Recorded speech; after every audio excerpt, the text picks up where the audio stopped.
Yo,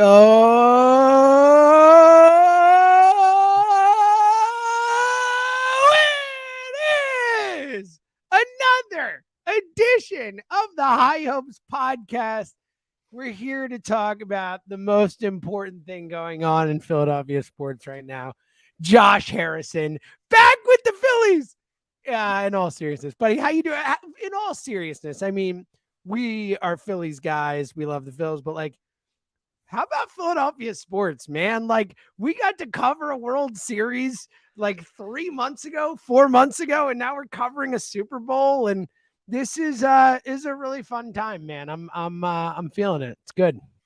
It is good. But I gotta be honest, like, I'm ready for baseball. Like, I know you are, pal. I know, know you are. You only got one more game to go, buddy. I know. And yeah, speaking of other things, it hasn't been that memorable of a run so far. Well, you pointed this out. You're dead right. Say what you're gonna say, but it is 100% dead right. Like, I don't think there's been an Eagles moment this postseason that would be in the top 10. Versus honestly, maybe not the top 20. Like the no joke, the moment of the Eagles' run so far, the playoffs, is Hassan Reddick knocking Brock Purdy out of a game. Like that's it. Like there's been nothing. Like Reese's like third funnest home run is a bigger moment than that.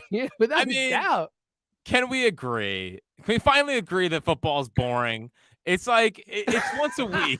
Like it's once a week. That's why people like it so much. I mean, it's fine. I understand the violence, whatever. But like just in feeling the intensity of playoff baseball, like it's such a down. Like it's not comparable. It's not comparable. It's not comparable. For it's example, just not. Playoff baseball is just like factually, it is not like some things are subjective. This is not one of those things. It is objective. Playoff baseball is just better than playoff football. It is. For example, like last night I watched highlights of game 4. No. Game which one? Game 3, the 7-0? No, it's game 4. Yes, it was game 4 against the Padres. Padres. So that was the 10-6 game. Yeah, it was the comeback game.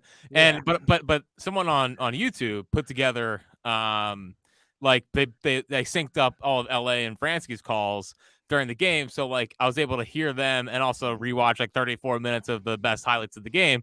And I remember like we were at Battle's wedding, so I kind of forget the beginning of it. But and it was so long, the game, that we ended up getting home and still seeing most of it. We were home by like the third inning. I know. And even in rewatching it, I was like, this is so much more intense. Like it's so much more intense, even in rewatching the games. And we've said this before, and I know you do your Little Eagles podcast, whatever that is. But like Citizens Bank Park is just such a louder, more raucous experience than the Link. And like I think the Link's nice, but they had it with the Vet. Like the Vet was a legitimate Eagles home field advantage. The Link just doesn't have it. Like it just does not have the same level of like, in your face. We're loud. Someone sent me last night because I posted the Stott double. No, I posted the Harper double. Where in that game, the 7-6. This is my belief in the city. Yeah, it's amazing. It's incredible. Well, it's probably the most underrated moment of the run, because in the moment it was a massive hit because it brought them back, and it got after they had come back from 4-0 and tied, then they go down 6-4, then they make it 6-6, and it was the thing that like put them in front to stay. And in the moment, it was like Bryce, and then like he hits the homer the next game, and like at the moment, honestly, I feel like it's like one of the most forgotten like amazing moments. Like that moment rocked when Harper hit that double and went crazy. Yeah. But like the stadium, like they zoomed in on Grisham and like the stadium shaking. So it's just not comparable. I mean, you were at the Eagles games. Like I watched it on TV, and I can tell you on TV, the Link didn't sound 1/10 as loud as Citizens Bank Park did.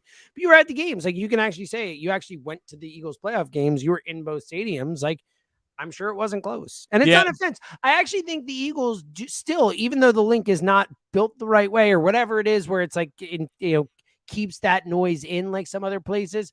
like even then, I still think the Eagles have one of the better home field advantages in the NFL, if not the best. Mhm. It's just that there's just nothing like Citizens Bank Park. I've never seen anything like Well, that. Like even the best baseball stadiums aren't like that. Well, someone sent me, and I'm sorry for blanking, but someone sent me like they were at that game, NLCS game 4, and then they were at both Eagles games, and they were monitoring the decibel level, and like game 4 was so much louder Yeah, I'm than sure. any of the Eagles games, and I know like I don't want to turn this into like Eagles versus Phillies thing, but for so long it's just so validating. Honestly, this the beginning of this podcast is strictly for Elliot and like and and people like him who for years were like, oh, baseball doesn't even matter in this city. Like the run just validated, like, dude, it was so much better. And it brought a lot of people back. James, the funniest part about offseason high hopes is that for the last couple of years, it'd just be like, well, we'd still be doing free agent talk or whatever, or we'd be talking about lineups or whatever. The first like 25 minutes of every high hopes is just reliving the Phillies run over and over again, and like I feel like we keep making the same points of like the awesomeness of it, but I legitimately can't help myself. It's not every day that they go on that kind of run. And, all of us were around for it. So screw it. I'm going to talk about the Phillies going to the World Series every single day. We do this podcast, I think. Yeah, well, especially because, like, what's there to talk about? Like, the Phillies are good now. They've proven they can be good. They went out and got Trey Turner. They've stabilized the starting rotation. Andrew Painter's on the way, who's going to be a top 20 prospect on every single prospect ranking list coming out soon, and he'll still be underranked. And they've got their bullpen is nasty and like deep, and all of a sudden it's like, it's like, what do we talk about, Jack? We can't sit here and complain about, not hiring the right GM or not having a smart baseball team or, not doing things the right way or having all these issues with the team to talk about. Like I got nothing to complain about with the Phillies right now. I know. I got nothing to say. Other than, hey, Dave. Oh, I talked to Dave Dombrowski. So Dave Dombrowski was on the midday show. You'll like this. Well, here's what I did. You'll like this. I got Dave on. He calls in. He actually called in like right as we're coming back from break. So it was like a little like I didn't have a ton of time with him, but I played dancing on my own as we were coming back. No doubt. Good producing out here. Thank you.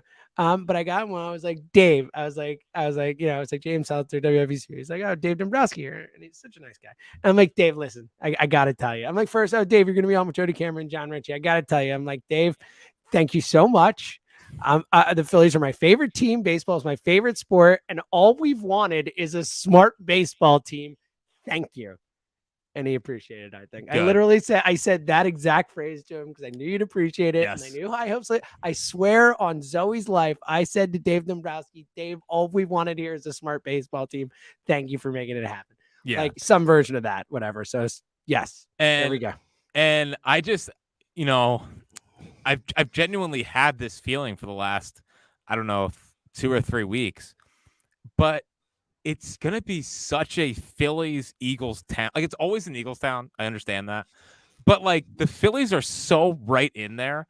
And, like, I just don't think last year was some massive fluke and, like, they're never going to get back there. Like, 93, for example. Like, 93, never got back after that. It was a period of just dreck and dread. And that's how we got to 10,000 losses and all of that. But they're so much better now. They're so much smarter. They're doing the Sirianni talking about, fertilizing and watering and everything under the. Hey, there will be no Eagles slander. No, there's not. This is only Phillies positivity. I love Nick Sirianni. That guy's awesome. I'm very happy he's that good to the Eagles. Hold on. Big question for you. Yes. It's not comparable because it's a different sport. Yes. Who would you rather have leading your franchise, Sirianni or Rob Thompson?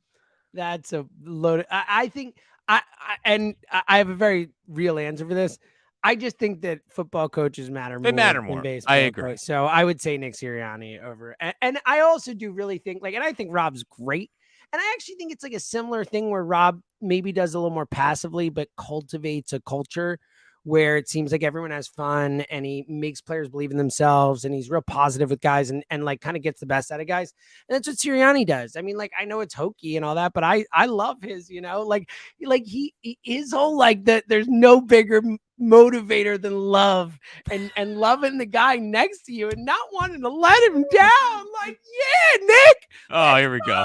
There's too much. Let's I'm out. go. I'm out. So I dig that stuff. I think it works. I believe in it. I believe in it. I'm an athletes are humans. Well, guys. that's because So- he's basically you. I mean, you I and Nick know. Sirianni are essentially the same guy. Like literally, we would be best friends. I've been Yes. saying this for a while. Like our energies are like right on line with each other. Meanwhile, me and Domper, we're right. I know. Me with the guy who's my age, me and Nick both 41. He might have just turned 42. I think he's still 41. You with this 60 or 58-year-old, 59-year-old man. That is so cool. That is my wheelhouse. Yeah. Although I will say it's so funny. Like how they react to great things happening through their teams is probably the most polar opposite of anything I've seen in my life. Remember the video that was caught when like Segura got the hit or whatever, and he just like is looking down at his note card, like, all right, who can I bring in to I know, like, and like doesn't barely even like smirks, and like Sirianni at that play would have like literally like run out on the field and picked Gene Segura up in a bear hug if you were a baseball manager. Yeah, exactly right. But and like I'm not trying to discount the Sixers, but like they got to kind of do it for me to believe them. Oh, I'm with you. They're playing great basketball, but they have to like get out of the second round. Like, I'm sorry, it is what it is. But like I just have this feeling that the next like 5 years, like this Phillies and Eagles thing. I mean, the Eagles have Sirianni, Jalen, Howie's a Hall of Famer. They have 2 24-year-old receivers. Well, one's 25, one's gonna be 23, whatever. Like they're so young on offense. It's an offensive league. It's great. And the Phillies, it's like they already have a core that was at Game 6 of the World Series and like had beaten the team that hadn't lost in the postseason yet, and kind of had them on the brink there for a little bit. Had them on the ropes. And I think is it fair to say they choked after the 7-0 game? Yeah. They got no hit. I would say that's a joke job. But they have that core, but they're just starting now to do the things that great teams do. And I mentioned this last time, and what makes me so giddy and like why I'm not even like worried about them anymore. Like, James, I used to go into seasons and like just be straight up worried all the time that everything's going to crumble around us. I know. We heard it on this pod many times. I mean, geez. Like, I'm so stress-free with this Phillies team because I think they are building the East Coast Dodgers. And like, I think the Braves are awesome. I think the Mets are going to spend money and they're going to be really good. These three teams are going to fight for this division for the next 5 to 7 years. And I can't wait to see it get going. And I can't wait to see these guys get back to the postseason, get back to playing in big games and create more moments. Like, I think you mentioned this last podcast. All we said for 3 years was, I want new memories. And they gave us like 20 new memories in a 3-week stretch. It was insane. Like, the JT home run barely cracks the top 10. The JT I know, Parker. And it literally, when it happened, I turned to you and I said, "That's the coolest thing I've ever seen live." Little did I know I would see the Harper, which like a million times cooler live, like a week later. It's crazy. So I just think that I'm so happy with where everything is kind of trending, and the trucks are on their way down to Clearwater today, and we were on the 25th of January, we were officially a month away from the first spring training games, and like, if you know me, like seeing spring training games with the 7th, 8th inning, we're gonna see like Mick Abel and like the young kids up playing. It's like that's better than the World Series for me. So it's beautiful stuff, and what a little time. I know. Like, when was the last time we got to just like revel and I think you make a great point about Philadelphia sports right now. And look, it's smart people running the organizations. Dave Dombrowski has been a godsend. Like, both the roster and the behind the scenes stuff, what they're building. Like Jack said, another thing Jack said for years was, I want a Phillies way. I want a way they do things, a smart system for creating baseball success. And they have it. They're building it. It's so exciting. And then, Howie and the Jalen Nick thing, like, there really is a positivity in the saying, look, I still like Daryl Morey. I know there's a lot of people in the city who are not Daryl Morey guys, but I think he's a super smart guy. And it's exciting. And look, another thing you've said for years that I think we have to apply now. We can't say for years. You were talking about this team and the experience they just had. Like, we can't say for years on this podcast, maybe like since the beginning, this team just doesn't know how to win. And then when they learn how to win, not say that that's important. Like, it's important that they now know how to win. Like, it is. And they're super talented. And they just brought in Trey Turner and Soto and all these dudes and Walker. It's awesome. Another thing that we learned is that, like, maybe the most overrated term in sports is like experience matters. Oh, like it just doesn't. I mean, players saw it with the Eagles. I mean, the 2017 Eagles went up against like literally the most experienced group of guys, head coach and quarterback and team they could go up against, and they won. Like, it doesn't matter.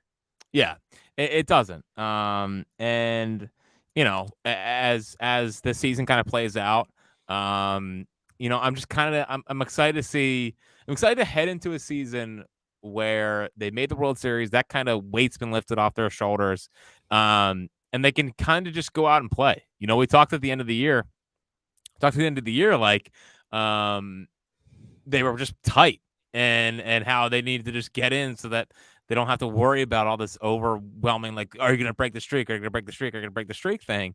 And now, like, I keep having to remind myself in a way that Trey Turner's here. I know. Because it's there's been so much other things going on. It just feels stupid to add Trey Turner to it. Like, it just feels like stupid. Like, sure. Yeah, let's just bring in Trey Turner. You're basically replacing, like, I love Gene. You're replacing Gene Segura with Trey freaking Turner. Like, who what was it on MLB.com or MLB Network was the number one shortstop in baseball? Like, they added the number one shortstop in baseball to a team that was at Game 6 of the World Series. And you look at that, you look at Taijuan Walker being added as the fourth guy, and then you mentioned it, but Andrew Painter, man, and seeing him come up and like possibly blossom into future ace. And then super important Andrew Painter question for you. Here, you'll finish your thing, and then I'm gonna jump with a super important. No, it's all good. I got excited about it because so I just saw I believe he's number 13 on Keith Law's list.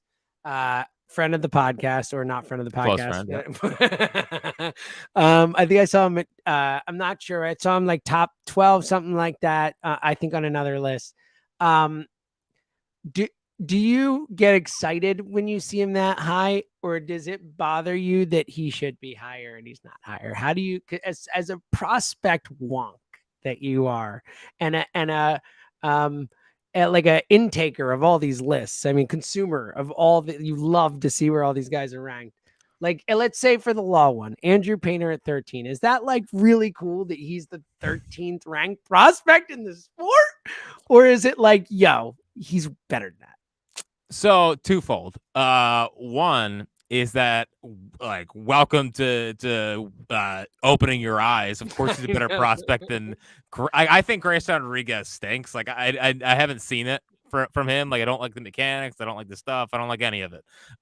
So, like, congratulations on finally realized that Andrew Painter, who like has walked under a guy per 9 at AA at 19 and struck out 13 plus, is like a better pitching prospect. Real quick, like, just for those who don't know, Grayson Rodriguez, prior to like these lists, like commonly accepted as the best pitching prospect in baseball. It's absurd.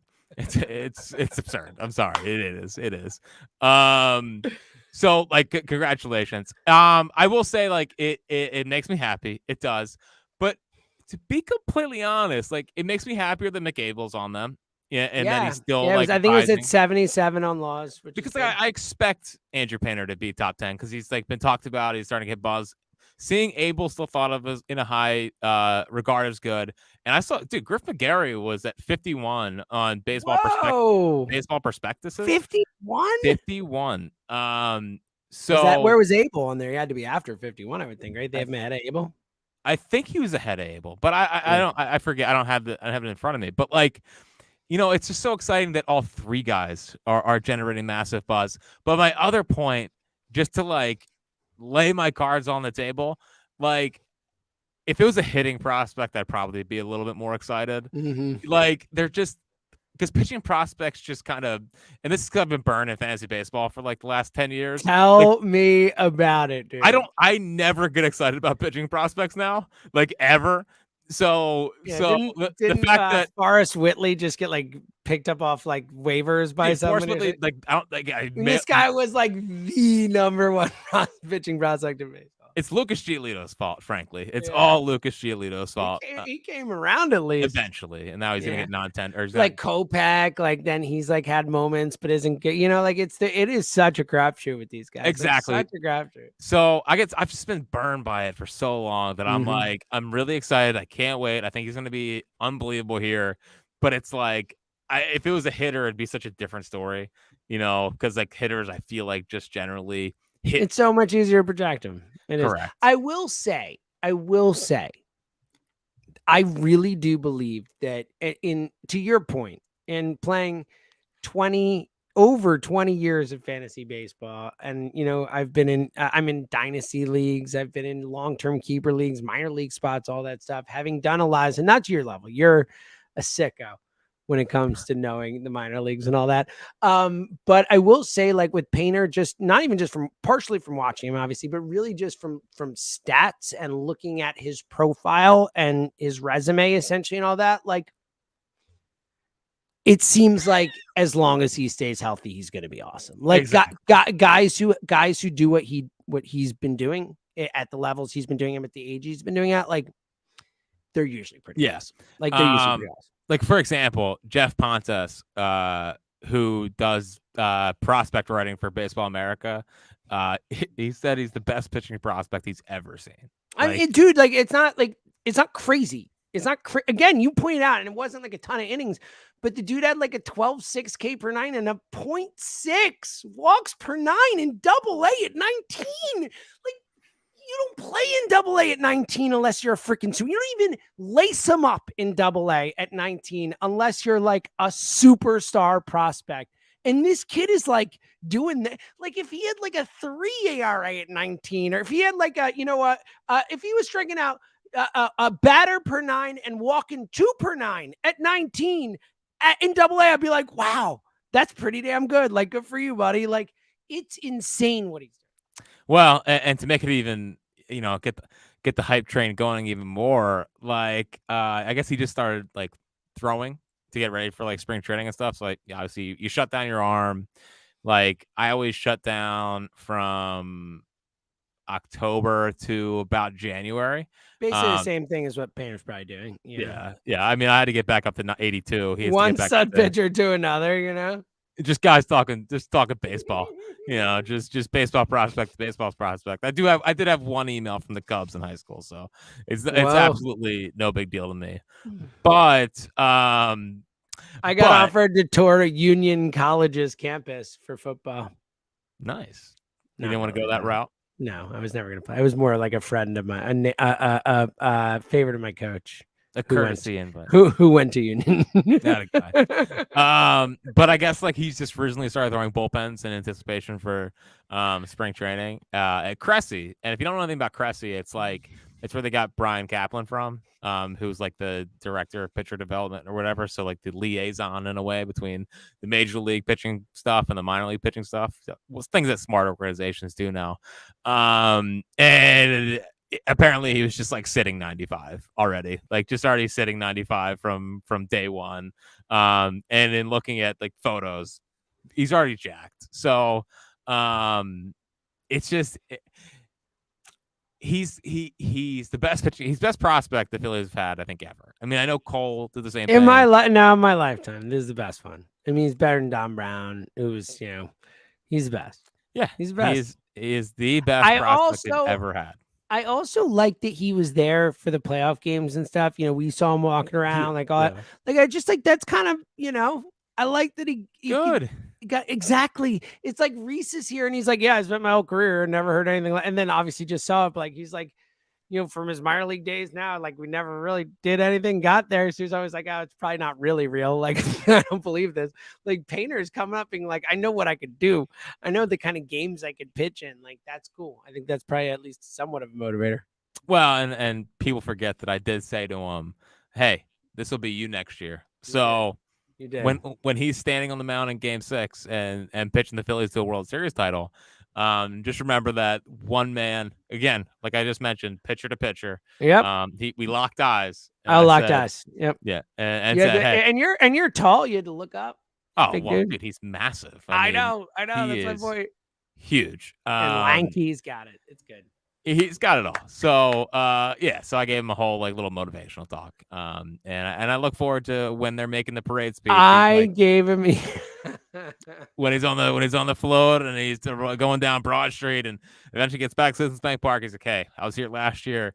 One very smart, well-educated looking fan said to me, "See you next year." And Oh, I you're delivered on that promise. implying that he would know it was Jack Fritz. He's probably like, oh, I know, but I didn't want to get too cocky. Radio superstar Jack Fritz told me, "You got this, kid. Next year, that's you." Yeah. And it was all I needed to hear. It was really the if I had to look back and pick a moment, where when he's accepting the World Series MVP, the youngest World Series MVP in the history of the sport. Right. I'm just assuming.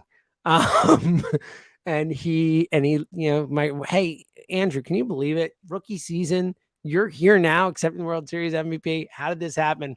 Well, Tom McCarver, Tim. Sure. Tim McCarver McCarver. Hasn't called a World Series game since 2013. I was going to say Tom McCarthy, Tim McCarver, lots of people. Probably Joe Davis and John. I said Tom McCarver instead of Tom McCarthy. Regardless, whoever's in the locker room. Well, I look back to that moment. It really it all turned for me. And Jack Fritz, radio superstar, said, "You got this, kid." Well, what people really forget is I also saw him down on spring training of last year, walking around the ballpark. You're right. People do forget that. So it all came full circle at the Super Bowl, at the World Series. And, ooh, Freudian slip there. I know. Well, I can imagine a city being in the World Series and the Super Bowl in the same year. It's like it's unbelievable, Jack. I mean, like in all honesty, like I started doing radio 11 years ago or whatever, 12 years ago, whatever. Right. I had one Super Bowl in 12 years, and now all of a sudden there's a World Series and a Super Bowl like 4 months apart. It is big fan. Do this more, guys. Do this more. Andrew Painter is going to be better than any Eagle. So that's my any Eagle. Put up the poll. Who will have a better career, Andrew Painter or Jalen Hurts? Yes. Do you think it 99-1? Honestly, it would be a mistake. I think Hurts is going to have an amazing career. Andrew Painter is going to be awesome. Like he's a pitcher, so he can't, and like we talked about before, but like I legitimately. Like to your point, if I had to stake my house on a Phillies prospect before they ever threw a ball or swung a bat in Major League Baseball, this is the dude I would to this point in my life. This is the guy I would most want to stake my house on. Him and Starlin Caba for me. I still impartial. I know. Imagine the guy. You always have the new flame. You're always on. I know it's so bad, but I just feel so shameful, honestly. Oh no, Seltzer dumped out. What a loser. Well, I guess it's just me. I'm trying to debate if I should keep this in or not. But should I wait for Seltzer at this point? I guess I could just. No, he's back. Oh, never doubted him. What's up, you old man? I mean, internet went out or something. Wow, embarrassing moment out of you. I didn't do it. What do you want me to do? No, what? Honestly, it was probably Zoe. So I'll tell you. Before I recorded Zoe, it was like the sweetest thing ever. She's doing this genie thing. She's into this genie on one of the shows she watches called Shimmer. And Zoe will like to be like, I'm Shimmer. So you have to like call her Shimmer and all that, or a Sky or whatever character it might be. In this case, she does the wishes. Shimmer's a genie, and she do like I don't remember, but something like da-da-da. This is the second wish of the day. And then she say what it is.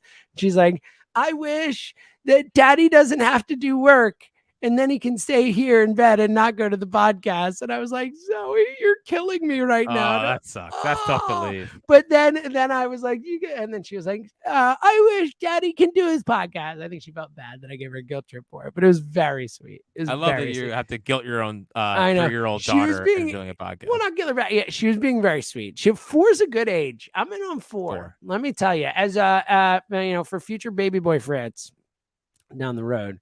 And I guess boys and girls could be different. 1 and 2, nice. They're little, so it's like 2 is nice, but they're not really a full person. But 2 they start to. 3 stunk.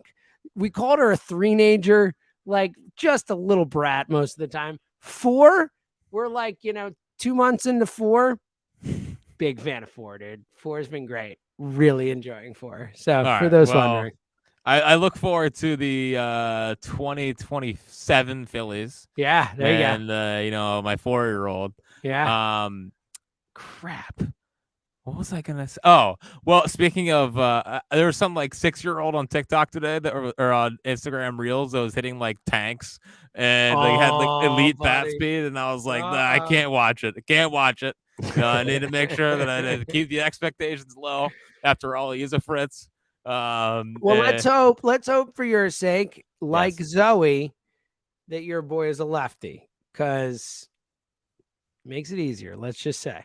Yeah. Well, less for Zoe. Zoe would have to, break some barriers to play a Major League Baseball. Let's be honest. But for your boy, a lefty would help. It's a bit of a leg up. Let's be honest. No, I know. And people have asked me, like, are you gonna make sure he's a lefty or whatever? No. We've all seen Ben Simmons. You can't do that. You can't do that.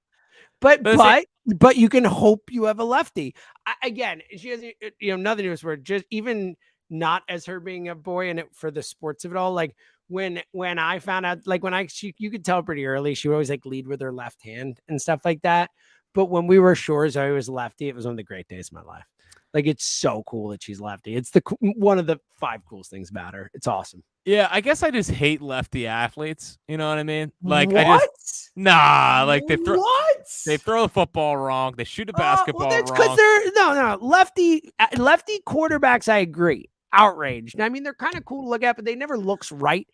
But which is funny though, because did you see that video of Tua where the dude flipped it around and made him look like a righty and it looked like totally normal? It was like, oh, he just throws normal. Anyway, I actually think lefty basketball players are like some of the coolest things. Like it's so much cooler than righty basketball player. And lefty pitchers are way cooler than righty pitchers. It's just a fact. We all know it. Lefty hitters are cool than righty hitters. Fact. Lefty hitters. Facts. Lefty I'm hitters just stating facts, Jack.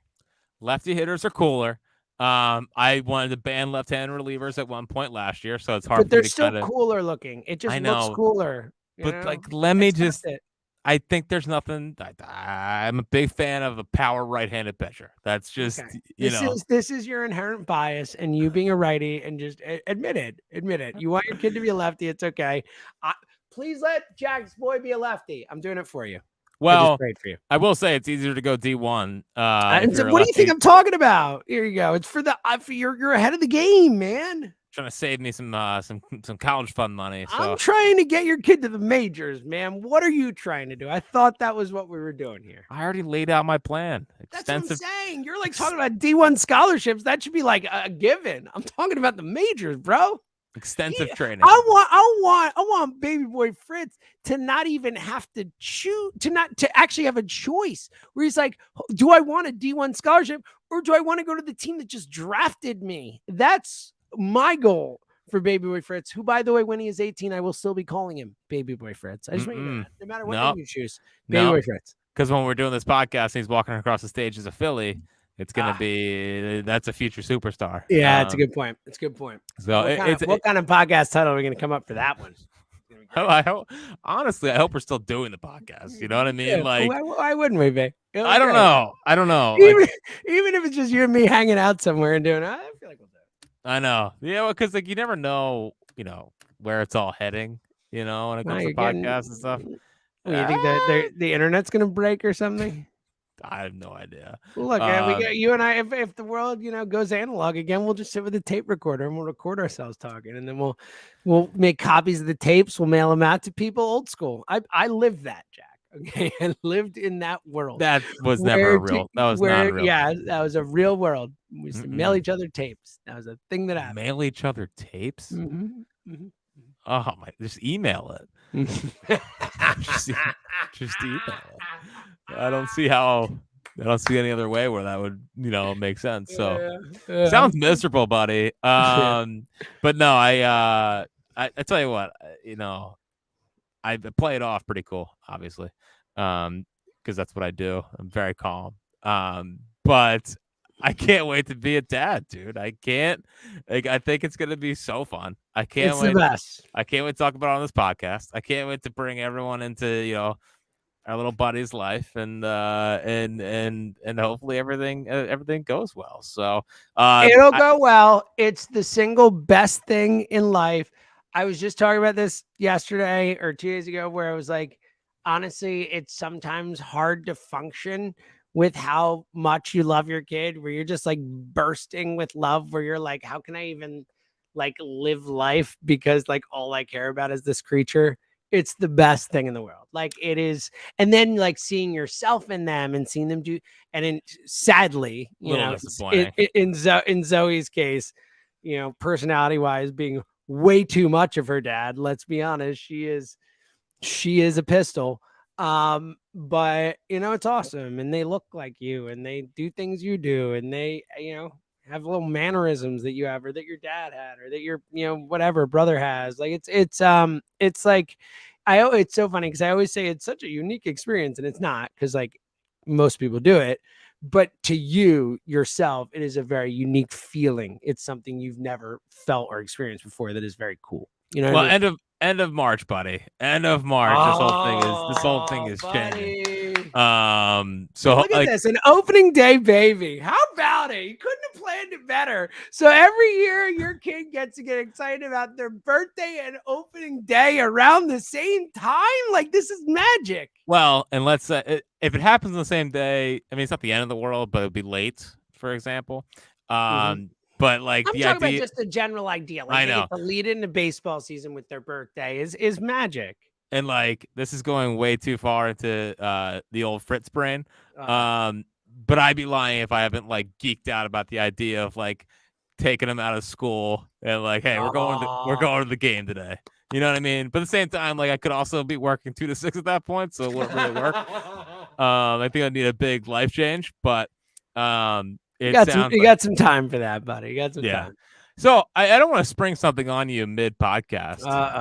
We're having such a good time. No, we're having a great time. That's not derailing from that. But I'm trying to think of a way to maximize our YouTube presence. By the way, okay. If you want to, so should we say hi to people? Is that an idea? Well, no, what I'm thinking is maybe at the end of every podcast, like until like the regular season starts, at least, like we could say, like, get some questions in, or look at you. And like, okay, we'll answer. All right.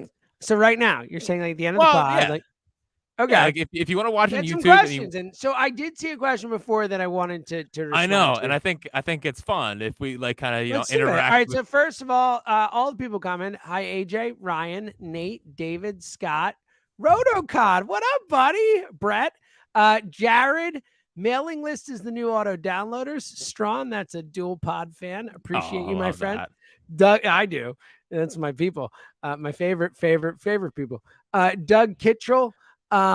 Doug owns the alpaca farm down in Virginia. Doug, yes, that's love Doug. That. All right, so we'll get to your question. I do want to respond to this one. Ryan, hey guys, is Jack comment on ESP stealing his every day of championship stream idea? Ryan, you realize that wasn't an idea. That was the Phillies played every day. So we did podcast because the Phillies played. That was never a like, hey, let's do a daily pod. That was just what happened.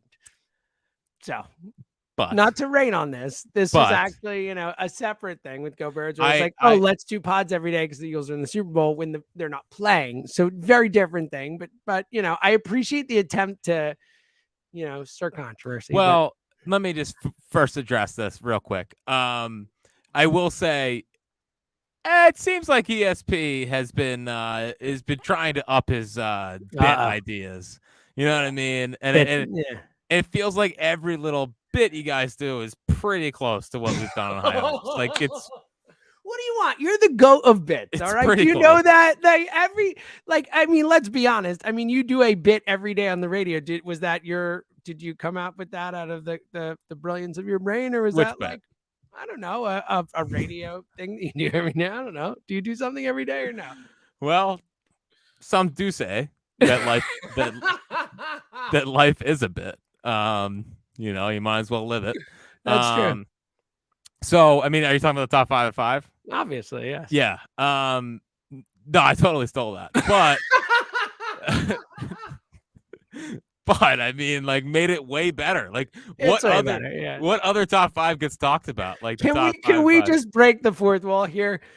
Most things in radio and podcasting are stolen. Like, there are not that many original ideas left. Honestly, in all honesty, not to pump you up, Jack is maybe the best that I've ever worked with in terms of original bit ideas and stuff like that. Like, I've actually never met anyone who's as good as good at it. I'm serious, as good at it as Jack is. He is the best I've ever met at it. Like, he is so freaking talented with that.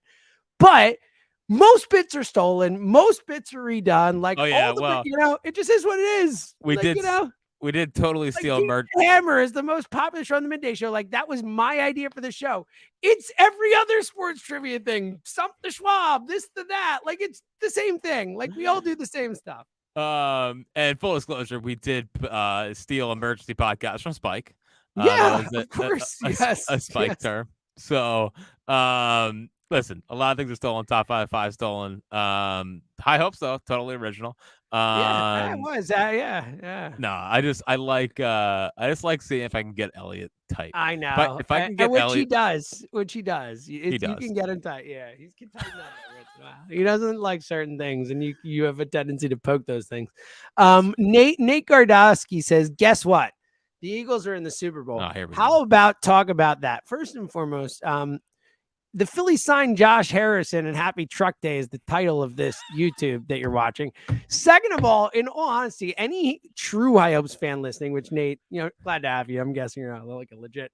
Well, he sounds like a Seltzer fan. Like, yeah, he sounds probably, which is great. Thank you, Nate. James, hit the correct sounder. Hit the correct sounder. The Eagles in the Super Bowl. Dang. In all honesty, though, like, is this the most Eagles we've ever talked on a pod? Like, it's in the running. Like, this might be the most times the word Eagles has been said in the history of IOPS podcast, which they're in the Super Bowl. That's fair. It should be, but maybe not the pod to complain about it comparative to other pods.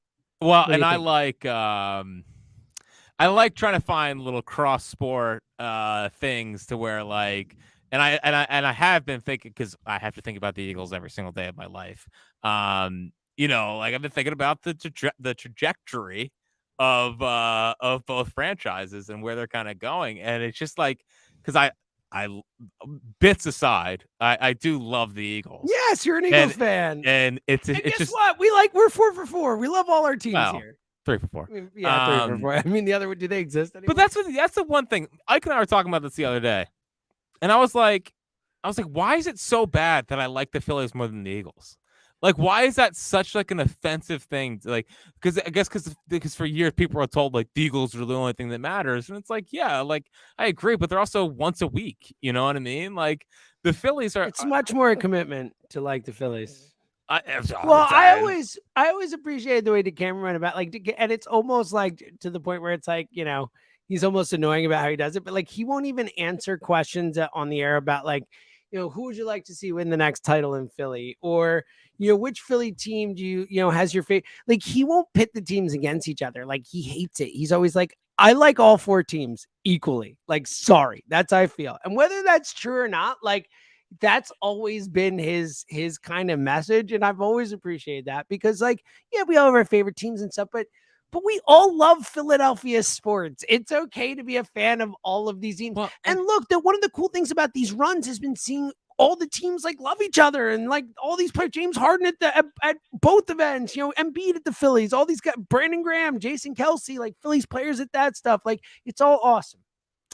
Also, like, I don't know, everyone's got a favorite, kid, I think. Wow. I mean, everyone's You know, Whoa. I like the Phillies more than the Eagles. Sue me. You know, I will say the early 2000s Eagles, they definitely were more exclusive. Like they weren't very Well, that was. I mean, welcoming to the that other was Joe teams. Banner. Joe Banner was like, no. We're the big dog. Everyone else should whatever, and they were jerks about it, and it was a shame. It sucked. It's awesome now. You know, It is a good time. So, all right. everything's Ryan, okay. shout out to Ryan Doherty getting Go, hey, noticing hey, wins. hey, James, hey, go Birds, pal. I know, go Birds. Whoa, I know, dude. I know. Don't get too excited. I might need to end the pod where it's all downhill from here. Wow. Our buddy Rotocott is correct. I was talking about trading fish tapes in the mail before. He caught me on that one. That is correct. We used to mail each other fish tapes, concerts on tape of different shows. I thought you were talking like Mike and the Mad Dog tapes. No, people did that though. Yeah, like people used to do that stuff. Of course, I didn't, but people did. Can I ask you a question about a comment here, Jared? Here, hey, Michael Jordan didn't invent basketball. Am I missing something here? Well, I think he's talking about bits being stolen and whatever. Oh, I get it. Okay, good. Yes, Jared, I apologize. You're right. Good point. Like he's the best. Bit of an offshoot of it, but I like it. All right, one more. Okay. All right. Dan Smedley. Let's do. Our guy. Baseball one with our buddy Dan. Nola or Wheeler, best Cy Young dark horse future bet. Thoughts? Do you also want to throw anyone? How about this? Let's test Jack all around as Jack the gambler and Jack the baseball fan, Jack the pitching savant. Give us your Cy Young dark horse. Period. Doesn't have to be a Philly. You're the worst, dude. I don't know. Hold on.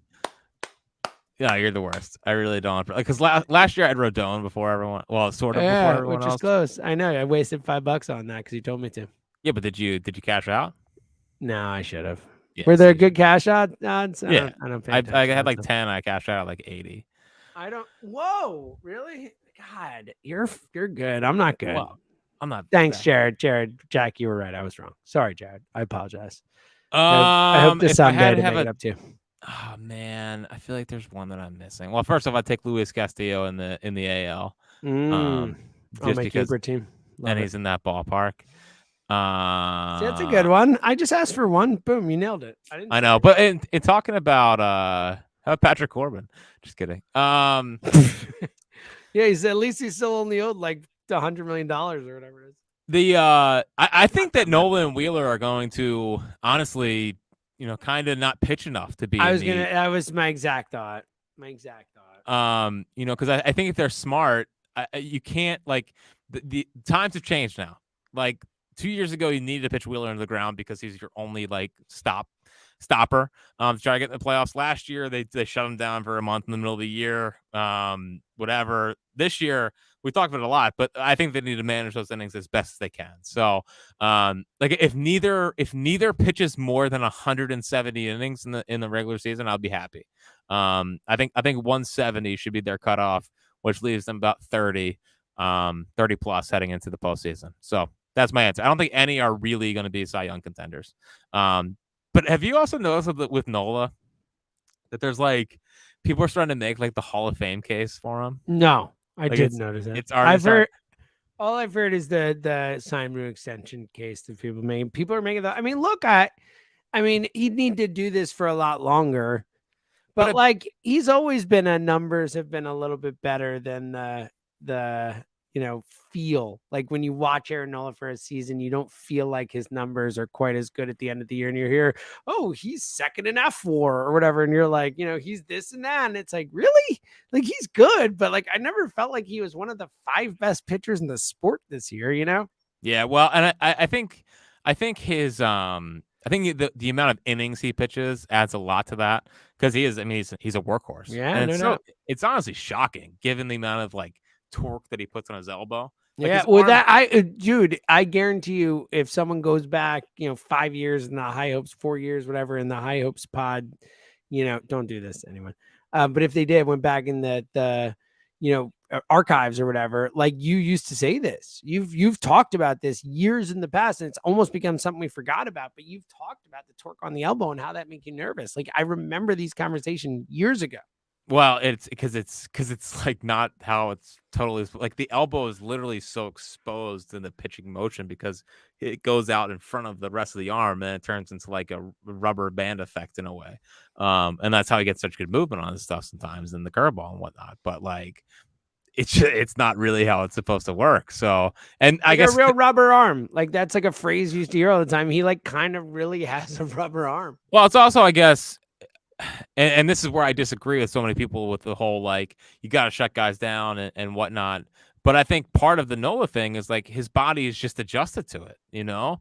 And I think limiting innings hurts guys' ability to, pitch through things. Like that's why I thought the Phillies plan last year with Painter was so smart, because he was pitching every week, but it was once a week. It was and they went into games like a Friday, Saturday, Sunday kind of starter, like in college or in high school, rather than hey, you're going to pitch Monday and you're going to come back on Saturday. It was just once a week, but he got over 100 innings, and I think they're actually finally getting back to like playing baseball, which is a crazy concept. Yeah, I'm with you. All right. Did you have anything take bag wise? I I got a couple things. I should have gotten there quicker, but we did the It's whole all YouTube good. thing. This is hey, tune in on our YouTube thing and maybe I get a question answered. We'll do that more next time, especially because as Jack pointed out before, we don't really have that much to talk about. Well, I mean, I feel like should we give at least one Josh Harrison take? I mean, oh my God, we forgot to talk about like that is honestly the most high hopes thing of all time. Like that is 50 minutes to get to the main topic. And that's actually almost like a bit. It wasn't on purpose. I really like that they signed Josh Harrison good for take. $2 million. I really like it. Good I think, take. look, a guy who can play multiple positions. He's a perfect kind of fit for what they needed. I appreciate that they went over the second luxury tax threshold for a $2 million signing. It just shows that, like, I think they're going to be willing to add guys in season, to add salary in season, to do kind of whatever it takes to push this team over the top when it matters. Philosophically, I think it's like a signing where it's like $2 million, but it's also, showing that they're going to keep plugging holes. Like they're not content to just say, all right, we're set. Let's go in the season because we're under this or under that, or we're at this or whatever. Like, let's go. I really liked it a lot. Well, I like that in 2021 under Kevin Long, he batted like 297. He was great when they traded him. I remember we were like, we just gave him to them and he's been great for them. We were like, oh, that's annoying. So can play a bunch of different positions. Replacing him with Maton, I think is perfectly fine, and that's why it was always ridiculous, like the takes around the Soto trade. It's like they got a guy that has potential to be a dominant reliever for two bench guys that, like in a perfect world, don't really play. So he kind of fills that role, an elite clubhouse guy. And I don't know why they ever got rid of him. Frankly, like a couple years ago, we were annoyed about it. We didn't like it when they got rid of him. Probably not possible. But a part of me wonders if he can play center field. If like my one big fear about this team is and I don't think it's gonna come to fruition, but like Brandon Marsh is a career like 520 OPS guy against lefties, and I know that's like different because he came here and was a different player. But he is even the postseason, and even when he came over and was still bad at 280 or whatever, 288. It's not like he was ever crushing lefties. And I know we can do the whole theory of like, well, as long as he plays good defense in center field, who cares? And I'm in that. Like I'm giving Brandon Marsh, like he's starting every day for me if possible. But there's a part of me that wonders, and this is probably something they could handle the trade deadline. Like, do they have a righty hitter that can play center field? If they are facing a nasty lefty and want to give him a day. And I guess it's Dalton Guthrie, but I mean, Dalton Guthrie like barely played last year. And he seems like all the minor league guys rave about his like grittiness and whatnot. So maybe he is. But there's part of me that was like, I wonder if he can do it. I don't think he can, because he's getting older. It'd be tough. He's played center in the past. At times it's tough, but I think he's definitely someone you can pinch hit late in games for Marsh. I think you go to him and maybe make a double switch and put someone in center or whatever. A double switch without pitching is a fun thought. But I also think that he's going to be the 8th or 9th hitter in the lineup. He's going to play the whole season at the age of 25. He just turned 25 like a month ago or whatever. So, I'm willing to give Marsh some reps against lefties and see if he could develop and stuff, because he is really young and he's still learning. And we finally have him here with our, guys with Kevin Long and stuff. So I think you give him a chance to figure it out. And if you can, I think that's something that you do supplement. And look, they know Guthrie better than we do. In the limited spots we saw him last year, he's fine. I have no problem with him. What if the guy we got last year had a couple big hits here and there and made some plays in the outfield? Like, fine, sure. I think it's okay as a fourth outfielder to play multiple spots. It's fine. But I agree with you. I think this is such a sign. It's actually funny, to wrap it back to the Eagles again, like we've been doing all pod. It is kind of the funny thing where, with the Eagles in the Super Bowl, where, the thing we're most concerned about with the roster is like, oh, can we get Aaron freaking Sipes back, who's like a horrible punter to begin with, but he's better than Brett Kern somehow. So it's like that's like the last thing that we're worried about. Like the only thing, it's like this Phillies team is so good right now that you're sitting here being like, let me tell you, a little worried about the fourth outfielder, backup center fielder spot. Like, you need a dude there. And maybe Guthrie's the dude, but I'm not sure he's the dude. Like, that's what we're talking about. I think is a really good sign of where the Phillies are at. Not a bad franchise. Some other things in the take bag. Real quick, again, 50 minutes to talk Josh Harrison is... I wish it were a bit, because I would feel better about it. I feel kind of dumb about it, but in hindsight, it's quite funny because it's right on par. Like a bit, yeah. Pat McCarthy is a total traitor. I'm done with him. Done. Yep. I mean, should we? So he might be. I mean, we know he's a fan of the pod. He might be listening to this right now. He's probably finding a Mets pod, right? And probably. Should we tell him he's not allowed to listen anymore? Is he banned from listening? We need the downloads. That's true. Should we tell him to download but not listen? Yeah, that, and also lose our numbers, I think is the two big ones. The Mets. I know. Is Tom going to disown him? He might have to. Make sorry, you're not family anymore. If he's a real Philly guy. Yeah, if he's a real Philly guy, yeah. So, Pat McCarthy, while I guess I'm happy for you, also a massive traitor. So, hope the Mets it's one of those, I'm happy for you, but you're dead to me. Like, it's right. It's okay. I'm good for you. It's over. Like, don't talk to me. But good for you. Congrats on taking the Cohen money or whatever. Like, it's probably their biggest free agent signing, I guess. We'll see if he passes. Certainly their best. That's for sure. We'll see if he passes his physical. I know they had some trouble with that, with the Correa thing. So, Pat McCarthy, don't forget us, little people. That's, there was only one podcast that forgot to delete out a portion of it that shouldn't have gone on the podcast when talking about a Phillies minor leaguer, and that was us. So I don't even remember that, by the way, but I'm sure it happened. Oh, it was so bad. I mean, it wasn't like bad. It was just like, this should definitely not be in. So Pat, lose his number, don't listen, but still download, but definitely don't listen, and hope they don't make the playoffs in any time that you are the broadcaster there. Yeah, that fully agree with, big time. Again, don't listen. Download. Don't listen. Correct. I think that's a pretty strong line in the sand there. And we don't curse on this podcast, so I'll end it there. Scott Rowland's a Hall of Famer. How's it make you feel? Yeah, I mean, oh God. Like, I'm sorry. Like, I watched his whole career, like not every game and all that. I know that, but like he just wasn't a Hall of Famer. He was a really, really good baseball player, like a damn good baseball player. He wasn't a Hall of Famer. Like, at no point did I watch Scott Rowland play baseball and be like, that's a Hall of Famer. Not once, not one time watching the dude play. It's like Hall of Fame. Like, can we just have really good baseball players now and not put them in the Hall of Fame anymore? Just because there's no one they want to put in. They don't want to have a year without putting someone in. Like, it's just, like, I'm so out on the Hall. It's super frustrating because I care so much about it. Like, and that's why I still get angry about it, because like the little kid in me is just like devastated. The one who's sitting there watching the 500 home run club videos and the Mel Allen Twib notes and all the stuff we talk about. The one who's like, like learning about who all the Hall of Famers are in the history of the game. Like, he's devastated about how he feels about the Hall of Fame now, but Harold freaking Baines and Scott Rowland and all these guys are in the Hall of Fame. Like, anyway, that's how I feel.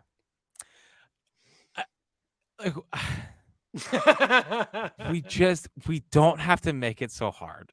It should not be this hard. Yeah. Either you're a Hall of Famer or you're not. And Yep. I hate the campaigns.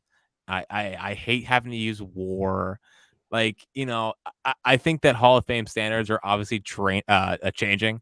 Like, no longer are we going to see 3,000 hits, 500 homers, stuff like that. And I think more and more as we go along here, it's going to be more 7-year peaks, like the Jaws score in a way, where it's like 7-year peaks are going to get in rather than like, oh, you got to play for this long. It's just like, why do we have to put people in the Hall of Fame that like obviously are not Hall of Famers? Like he's just not. He's not a Hall of Famer. He's the definition of Hall of very good. You don't have to sell tickets. Scott Rowland's not selling tickets. This isn't to take away from Scott Rowland. Like whatever, you got in the Hall of Fame. Happy for you.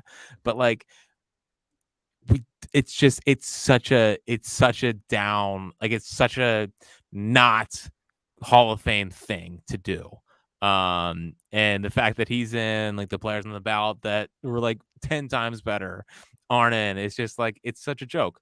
Now with that being said, Chase Utley better be in the Hall of Fame, and I will start. Absolutely. I mean, Chase Utley's way more a Hall of Famer than Roland. Like it's like at least Chase Utley like played at an MVP caliber at points in his career. At least he was the like definitively the best player at his position, like definitively one of the 5 best players in the sport multiple times in his career. I mean, like Roland was never that stuff. Like it's just and like I love stats. I'm a big stat guy. Like the stat guys have ruined it. Like it's all this like, well, he had this, like you said, this war over this period of time.